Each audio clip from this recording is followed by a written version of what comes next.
So let's take a second to talk about the northern states' economy.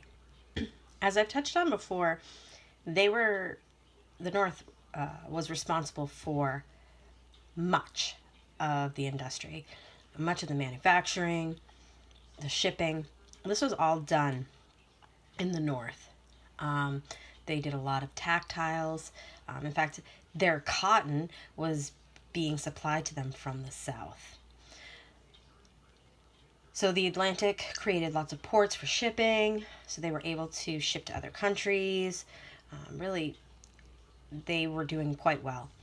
Farming, while they were farming, it was not as uh, feasible for them in the north because of our cold temperatures in the north in the winter.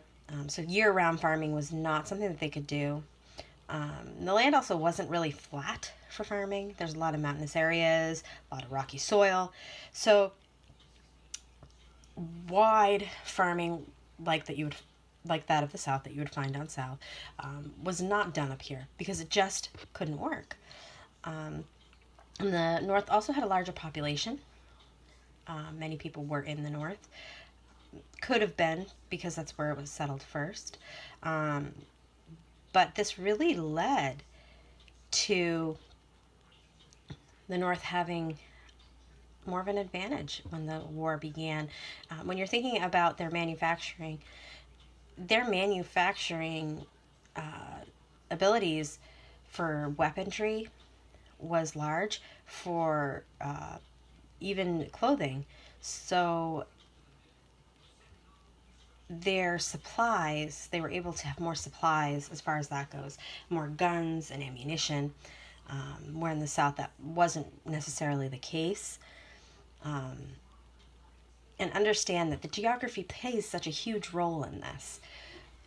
If it wasn't for the coastlines, there wouldn't be any ports. If it wasn't for those waterways and those coastlines again, excuse me, that the manufacturing wouldn't have been done the same. So geography really plays a role in how the country is run and how it is running.